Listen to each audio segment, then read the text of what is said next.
Welcome back to my channel. ഇന്ന് നമ്മുടെ day 3 in Amsterdam ആണ്. ഇന്ന് നമ്മൾ പ്ലാൻ ചെയ്തേക്കുന്ന സാൻസെ ഷാംസിലോട്ട് പോകാനായിട്ടാണ്. സാൻസെ ഷാംസിൽ ഉള്ള സംഭവം എന്ന് പറഞ്ഞു കഴിഞ്ഞാൽ മെയിനായിട്ട് ട്രഡീഷണൽ ഷൂ മേക്കിംഗ് ഉണ്ട്, പിന്നെ ട്രഡീഷണൽ ആയിട്ട് ചീസ് മേക്ക് ചെയ്യണ പരിപാടികളൊക്കെ കാണിക്കും. ഡച്ചുകാർ പണ്ട് മുതലേ ഫോളോ ചെയ്ത് വരുന്ന അവരുടെ വുഡൻ ഷൂ മേക്കിംഗ് അതൊക്കെ കണ്ടിരിക്കാൻ നല്ല രസമാണ്. അത് പിന്നെ വൈറലായിട്ടുള്ള എല്ലാവരും ഒക്കെ ഇവിടെ ആംസ്റ്റർഡാം വന്നു കഴിഞ്ഞാൽ മസ്റ്റ് വിസിറ്റ് പ്ലേസ് ആണ് പറയണത്. ഇന്നലെ നമ്മൾ ഗീത്തോണിൽ പോയി, അതൊരു വണ്ടർഫുൾ എക്സ്പീരിയൻസ് ആയിരുന്നു. ഇന്ന് നമ്മൾ അതുപോലെ തന്നെ വേറൊരു വില്ലേജ് കൈൻഡ് ഓഫ് ഏരിയയിലോട്ടാണ് പോണത്. നമ്മൾ സ്റ്റേഷനിൽ വന്ന് ട്രെയിൻ ഇറങ്ങിയിട്ട് സാൻസെ ഷാംസിലോട്ടുള്ള ബസ് വെയിറ്റ് ചെയ്തിരിക്കുകയാണ്. സോ ബസ് ഇപ്പോൾ 1 മിനിറ്റിനുള്ളിൽ വരും. ബസ് ഇറങ്ങിക്കഴിഞ്ഞാൽ ആകെ 19 മീറ്റേഴ്സ് നടക്കാനുള്ളൂ എന്നാണ് ഗൂഗിൾ മാപ്പ് പറഞ്ഞത്. സോ ഇന്നത്തെ വെതർ അപ്ഡേറ്റ് നല്ല ഷോകം വെതറാണ്. നമുക്ക് ഈ 2 ദിവസമായിട്ട് നല്ല വെതറായിരുന്നു. നല്ല ഒരു 10 മണി തൊട്ട് നല്ല വെളിച്ചവും സൂര്യപ്രകാശവും, ഈവൻ ചൂട് അങ്ങനെ ഇല്ലെങ്കിലും അറ്റ്ലീസ്റ്റ് ഒരു സൺലൈറ്റ് പോലത്തെ ഒരു ഇതെങ്കിലും ഉണ്ടായിരുന്നു. പക്ഷെ ഇന്ന് അതുമില്ല. ഇന്ന് ഹോട്ടലിൽ നിന്ന് ചെക്കൗട്ട് ചെയ്ത് പുറത്തിറങ്ങി കാല് വെച്ചതും നല്ല മഴയായിരുന്നു. എന്നിട്ട് ബസ് കയറി സിറ്റി സെന്റർ എത്തണ വരെ നല്ല മഴയായിരുന്നു. ഭാഗ്യത്തിന് അവിടെ എത്തിയപ്പോൾ മഴ മാറി. എന്നിട്ട് ഭയങ്കര കാറ്റാണ്. ഇവിടുത്തെ കാറ്റിനെ പറ്റി ഞാൻ കേട്ടിട്ടുള്ളൂ, നമ്മൾ പറന്നു പോകുമെന്ന്. ഇതിപ്പോൾ ഞാൻ ശരിക്കും പറന്നു പോകാൻ പോയി. അത് കാരണമാണ് ജാക്കറ്റൊക്കെ എടുത്തിട്ടേക്കണത്. നല്ല കാറ്റും നല്ല ഇച്ചിരി തണുപ്പുണ്ട്. എന്നാലും ഇന്നലത്തെ രാത്രിയിലത്തെ അത്രയും തണുപ്പൊന്നുമില്ല. ഇന്നലെ രാത്രിയൊക്കെ നല്ല തണുപ്പായിരുന്നു.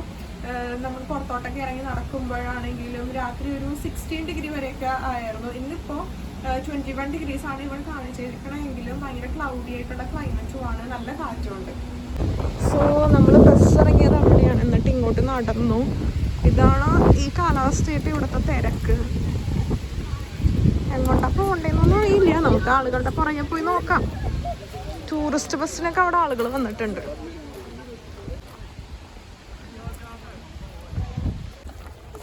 ആ കാണുന്നതാണ് വിൻഡ് മില്ല്. അവിടം വരെ നടക്കണോ ഇപ്പോൾ?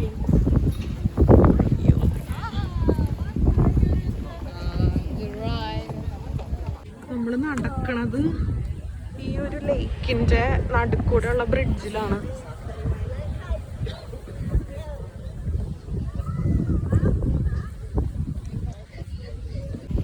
ഇവിടെ നമുക്ക് അവിടെ എത്തിപ്പെടാനായിട്ടുള്ള എല്ലാ റൂട്ട് മാപ്പും ഉണ്ട്.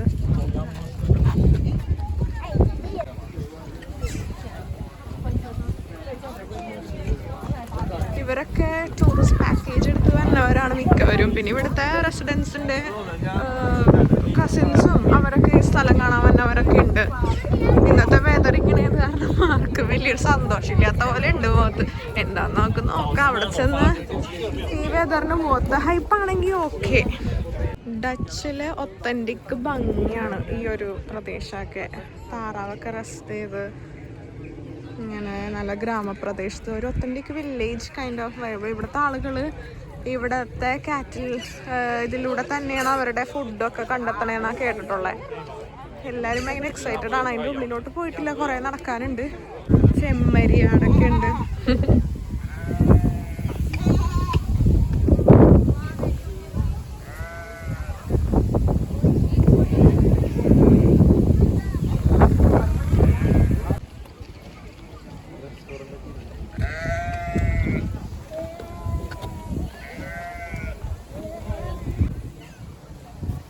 സോ ഫസ്റ്റ് നമ്മൾ പോയത് ചീസ് മേക്കിംഗ് ഫാക്ടറി കാണാനായിട്ടാണ്. ഡച്ചുകാർ പണ്ട് ഇപ്പോഴും തുടർന്നുകൊണ്ടിരിക്കുന്ന ട്രഡീഷണൽ ആയിട്ടുള്ള ചീസ് മേക്കിങ്ങിൻ്റെ സ്റ്റെപ്സാണ് ഇവിടെ നമുക്ക് കാണാൻ പറ്റുന്നത്. അത് ഓരോ ടാബ്ലോ ആയിട്ടാണ് അവർ പ്രസൻറ്റ് ചെയ്തേക്കുന്നത്. ആ ആടിൻ്റെയൊക്കെ ടാബ്ലോ ശരിക്കും ജീവനുള്ള പോലെയാണ് നമുക്ക് ഫീൽ ചെയ്യണത്.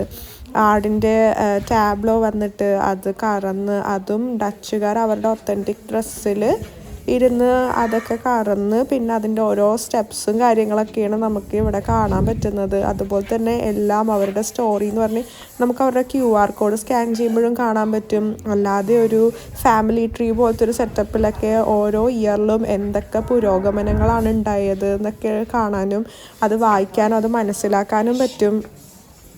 നമ്മൾ പ്രതീക്ഷിച്ച പോലെയല്ല, ഒത്തിരി ടൂറിസ്റ്റ് എസ്പെഷ്യലി ഇന്ത്യയിൽ നിന്നൊക്കെ കുറേ മലയാളികളും എല്ലാവരും ഉണ്ടായിരുന്നു. ആംസ്റ്റർഡാമിൻ്റെ കൗക്ക് ആൻഡ് കോഫി, നമ്മുടെ ട്യുലിപ്പ് ഗാർഡൻ്റെയൊക്കെ മെയിൻ അട്രാക്ഷനാണ് ഈ ഏരിയ. അപ്പോൾ ചീസ് ഫാക്ടറിയിൽ കയറി ഇതിൻ്റെ പ്രോസസ്സ് കാണാണ്ട് ആരും പോകാറില്ല എന്നാണ് എനിക്ക് തോന്നണേ.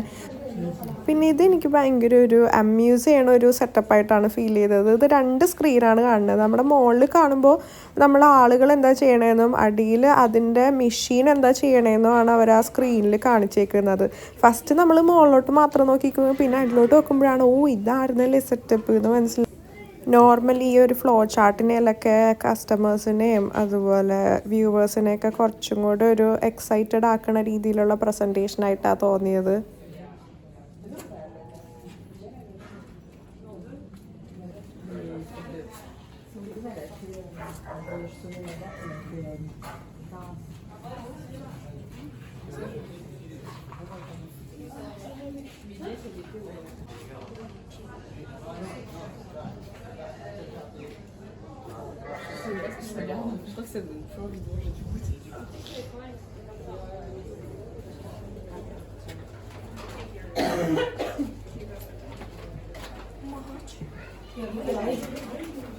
പിന്നെ ഇതാണ് ഞാൻ നേരത്തെ പറഞ്ഞ ആ ഒരു ഫ്ലോ ചാർട്ട്. ഓരോ വർഷവും എന്തൊക്കെ അച്ചീവ്മെൻറ്റ്സ്, എന്തൊക്കെ പുരോഗമനങ്ങളാണ് ഉണ്ടായെന്ന് ഇതിൻ്റെ അകത്ത് പറഞ്ഞിട്ടുണ്ട്. നമുക്കത് ഓരോന്നും വായിച്ച് ഇവരുടെ ആ ഒരു ഗ്രോത്ത് നമുക്ക് മനസ്സിലാക്കാൻ പറ്റും.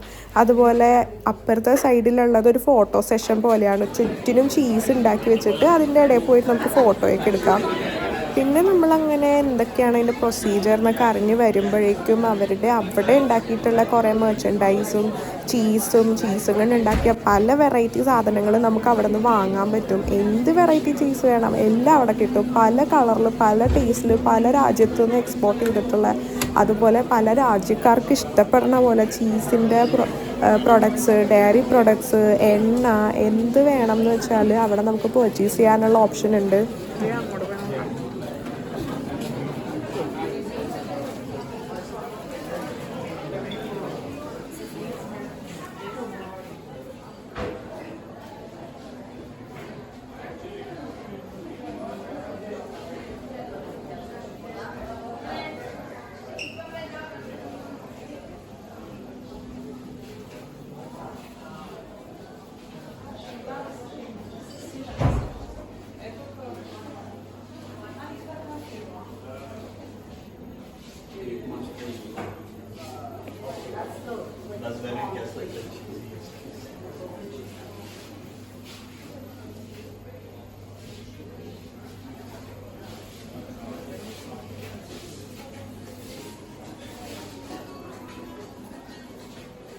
പിന്നെ നമുക്ക് അവിടെ നിന്ന് ഡച്ചുകാരുടെ ഡ്രസ്സ് ഇട്ടിട്ട് ഒത്തൻറ്റിക് ആ ഒരു ട്രഡീഷണൽ ഡ്രസ്സ് ഇട്ട് കുറേ പേര് നിൽക്കും.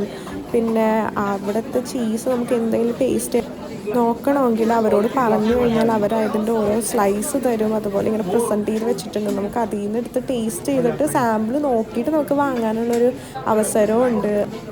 പിന്നെ മെയിനായിട്ട് ഇവരുടെ ഈ പ്രസൻറ്റേഷൻ, ആ ട്രഡീഷണൽ ഡ്രസ്സ് ഇട്ട് നിന്ന് ആ തൊപ്പിയും ആ കഴുത്തിൽ ആ ഷോളും അതിൽ ആ ഒരു ക്ലിപ്പും ഒക്കെ ഒരു നല്ലൊരു രസമായിട്ടാണ് തോന്നിയത്. ശരിക്കും അവിടെ നിന്ന് ആ ഒരു ഡച്ച് കൾച്ചറൽ എക്സ്പോഷർ കിട്ടണ പോലെ ഒരു ഫീൽ ഉണ്ടായിരുന്നു. വെറൈറ്റീസ് ഓഫ് ചീസിൻ്റെ ലോകം തന്നെ ഇവിടെ ഉള്ളത്. Organic, lemon pepper, black colour cheese, ash colour, orange colour, എല്ലാ കളറിലും പല പല വെറൈറ്റീസ് ഓഫ് ചീസ് ഉണ്ട്. ഇവിടുത്തെ ആളുകൾ ട്രഡീഷണൽ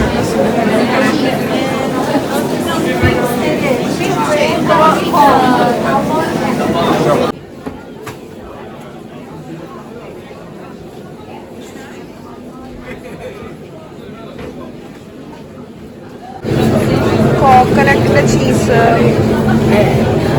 ഹെർബ്സ്, ഗാർലിക്സ്, ഓർഗാനിക്, എല്ലാ തരത്തിലുള്ള ചീസസ് ഉണ്ട്.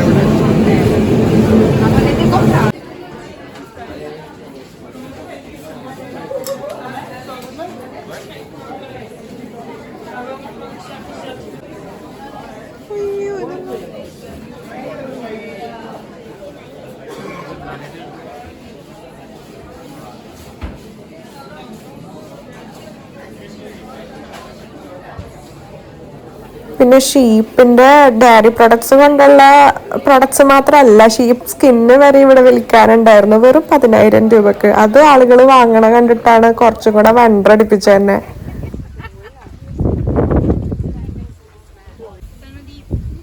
ഇങ്ങനെ നീണ്ടു നിവർന്ന് കിടക്കണ ഈ വിൻഡ് മില്ലിൻ്റെ ഒക്കെ സൈഡിൽ കൂടെ നടക്കുമ്പോൾ ഓരോ ഹൗസിലും ഓരോ അട്രാക്ഷൻസ് ഉണ്ട്.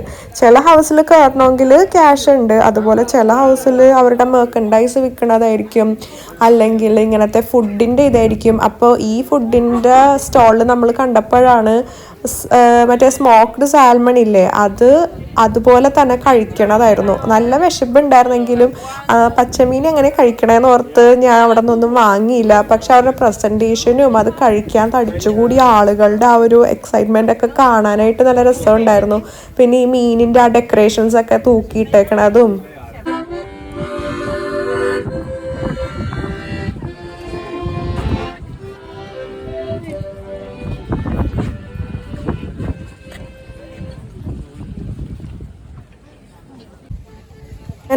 അങ്ങനെ നമ്മൾ നടന്ന് ഷൂസിൻ്റെ ഏരിയയിലോട്ട് പോകാനായിട്ടാണ് നമ്മൾ തീരുമാനിച്ചത്. അത് എവിടെയാണെന്നൊന്നും വലിയ പിടിയുണ്ടായിരുന്നില്ല.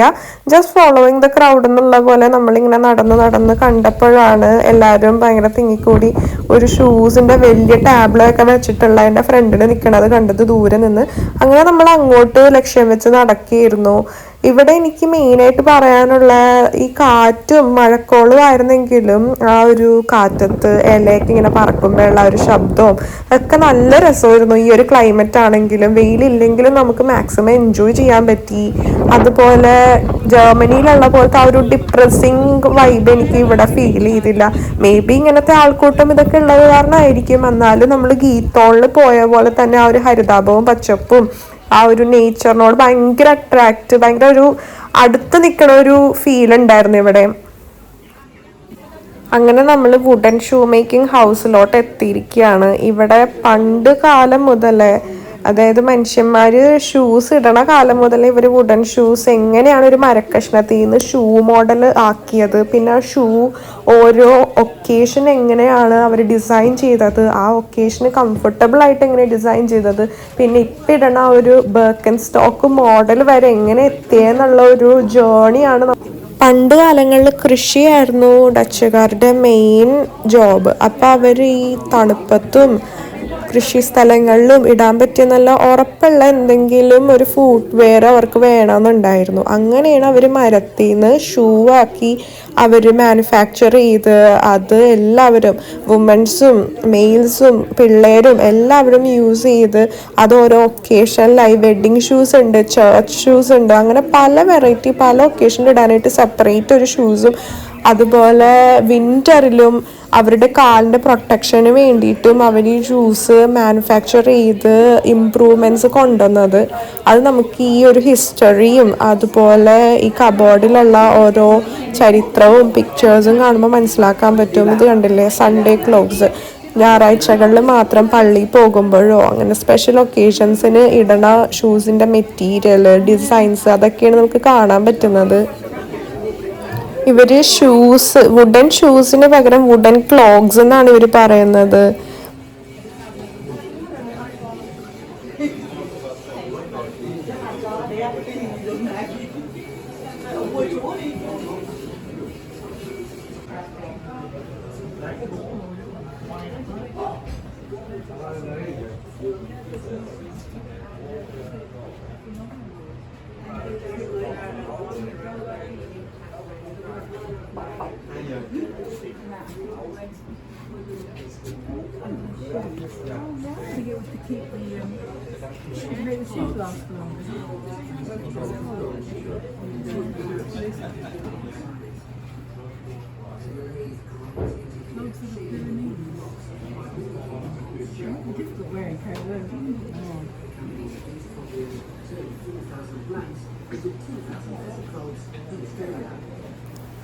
നമ്മൾ ജസ്റ്റ് മരത്തിൽ നിന്ന് വെട്ടിയെടുത്ത ഷൂസാക്കി ഇടണമെന്ന് പറയുന്നതിനപ്പുറം ഒരു ആർട്ട് പീസ് തന്നെയാണിത്. കണ്ടില്ലേ എന്ത് ഡീറ്റെയിലിംഗ് ആയിട്ട് ഓരോ ഡിസൈനും അവർ ചെയ്തേക്കുന്നത്. ഇത് ഓരോ കാറ്റഗറി ആയിട്ട് വെഡ്ഡിങ് ക്ലോക്സോ അങ്ങനെയൊക്കെ അവർ സെപ്പറേറ്റ് ചെയ്തിട്ടുണ്ട്. അത് കാണുമ്പോൾ തന്നെ എന്തോരം ടൈം എടുത്ത് പണിതിട്ടായിരിക്കും അവരിങ്ങനത്തെ ഒരു ആർട്ട് അല്ലെങ്കിൽ ഇങ്ങനത്തെ ഒരു പീസ് ഉണ്ടാക്കണത് ഇല്ലേ. അപ്പോൾ നമുക്കത് ഭയങ്കര ഒരു അപ്രീഷിയേറ്റ് ചെയ്യേണ്ട കാര്യം തന്നെയാണ്.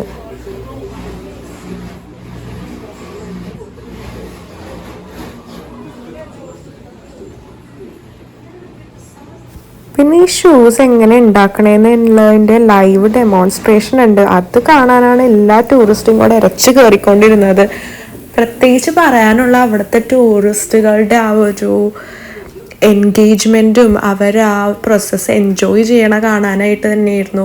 എന്ത് പഞ്ച്വലായിട്ടും എൻഗേജിങ് ആയിട്ടും ആക്റ്റീവായിട്ടും ആണെന്നോ അവർ ആ പ്രസൻറ്റേഷനും അയാൾ ആ ഷൂ ഉണ്ടാക്കണ കാണിക്കണത് സപ്പോർട്ട് ചെയ്യുന്നതും. അങ്ങനെ നമ്മൾ ഡയമണ്ട് കൊണ്ട് ഉണ്ടാക്കിയ ഒരു ക്ലോഗ് കണ്ട് പിന്നെ ആ ഒരു അടുത്ത സെക്ഷൻ ഓരോ 10 മിനിറ്റ് ഇടവിട്ട് ഇന്ന ഗ്രൂപ്പൊക്കെ വരുമ്പോഴോ അല്ലെങ്കിൽ ഇത്ര ആളുകൾ തികയുമ്പോഴോ അവിടെ ഒരാളുണ്ട്, അയാൾ ഒരു മരക്കഷ്ണത്തിൽ നിന്ന് എങ്ങനെയാണ് ഈ ക്ലോഗ് ഉണ്ടാക്കണേന്ന് ഡെമോൺസ്ട്രേറ്റ് ചെയ്ത് കാണിക്കും. അങ്ങനെ നമ്മൾ ഫസ്റ്റ് സ്ഥലമൊക്കെ പിടിച്ച് ഫസ്റ്റ് ബെഞ്ചിൽ തന്നെ പോയിരുന്നു. ഇനി നമുക്കത് കാണാം. Today I am going to show and explain to you how we make wooden shoes nowadays. First of all, the type of the wood that we use is poplar or willow. We save use of poplar. We use fresh and wet wood, which makes it easy to work with. Nice and so clean. Cut like cheese, but it tastes a little bit different. Back in the old days, wooden shoes were made by hand. Wooden shoemakers used a big knife like this for the outside shape. And they used several sizes of spoon scoops to hollow out the inside. That was really tough work. It took about 3 hours to make one pair of these shoes. Nowadays, with the machines, it takes only 5 minutes.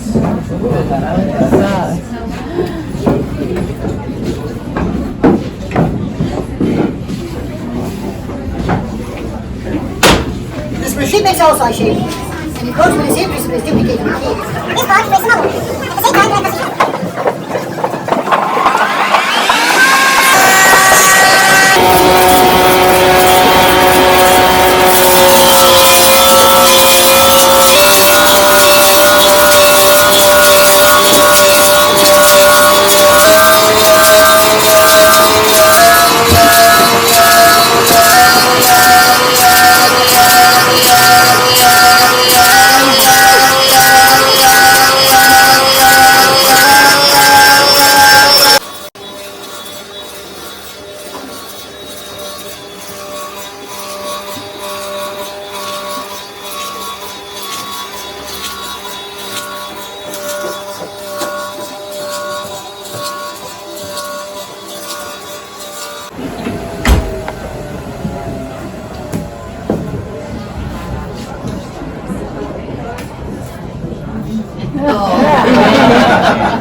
Here we have it.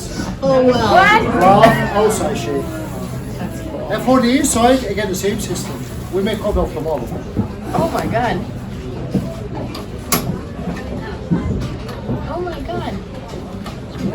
Isn't that cool? How can you do that? I know. That's incredible.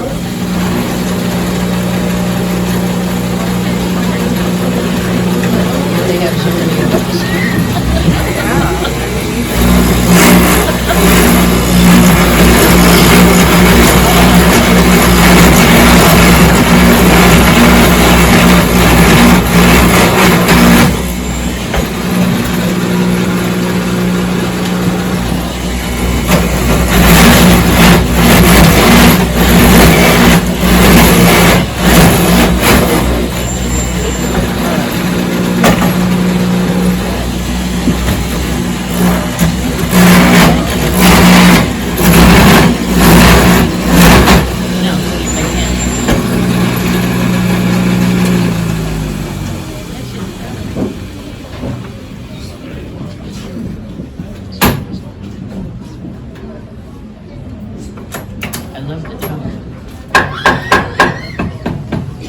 Inside shape. Wow. The heel and toe are cut off by hand.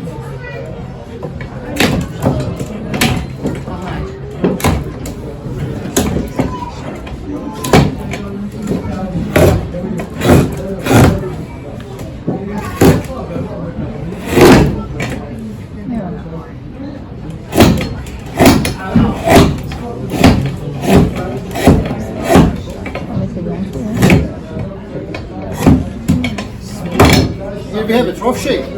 It's not finished yet. In the beginning I told you we use pressure wet wood. I try to show you. Oh. It's all nature water from the tree. It needs to air dried about 4 weeks. No sun, no heat, otherwise it will crack. Once it's dried, we polish it with this paper band.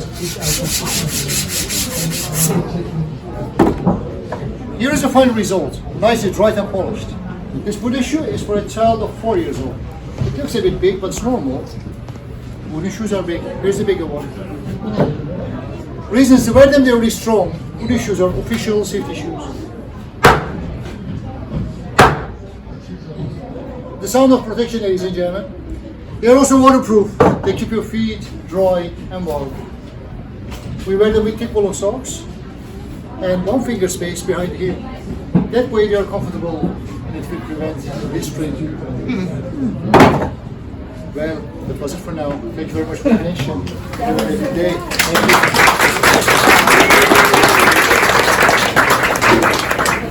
Thank you. All right, Enjoy. Avalon Yellow. I'm going to go. അത് കഴിഞ്ഞ് 10 minute കഴിഞ്ഞ് അടുത്ത crowd വന്നപ്പോഴേക്കും അങ്ങനെ അടുത്ത class സ്റ്റാർട്ടായി. നമ്മൾ നേരെ ഇതിൻ്റെ മ്യൂസിയത്തിൽ കയറി. സൊവീനിയേഴ്സ് പർച്ചേസ് ചെയ്യാനുള്ള തിടുക്കത്തിലായിരുന്നു. ഞങ്ങളങ്ങനെ അവിടെ നിന്ന് 2-3 സൊവീനിയേഴ്സൊക്കെ എടുത്തു. ഇതൊരെണ്ണം എടുത്തായിരുന്നു ഞാൻ. പിന്നെ അതുപോലെ ഷൂസിൻ്റെ ഒരു സൊവീനിയർ എടുത്തു, ഫ്രിഡ്ജ് മാഗ്നറ്റ് എടുത്തു.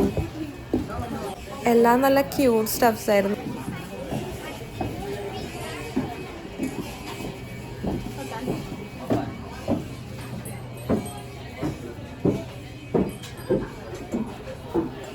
ഇതൊക്കെയാണ് ഇപ്പോൾ സാൻസേ ഷാൻസിൽ മെയിനായിട്ട് കാണാനുള്ള അട്രാക്റ്റീവ് പ്ലേസസ്. പിന്നെ ട്യൂലിപ്സ് വരുമ്പോൾ സമ്മറിൽ ഇതിൻ്റെ അടുത്ത് തന്നെയാണ് കോക്കൻ കോഫ് ഉള്ളത്. വിൻഡ് മില്ലും ട്യൂലിപ്സ് ഫീൽഡ് നമ്മുടെ മറ്റേ എക്സാം ബോർഡിൻ്റെയൊക്കെ അവിടെയുള്ള സീനറി ഇല്ലേ, അങ്ങനത്തെ ഫീൽഡ്സും സമ്മറിലാണ് കുറച്ചും കൂടെ ടൂറിസ്റ്റ് ഉണ്ടാവണേ എന്നാണ് പ്രതീക്ഷിക്കുന്നത്.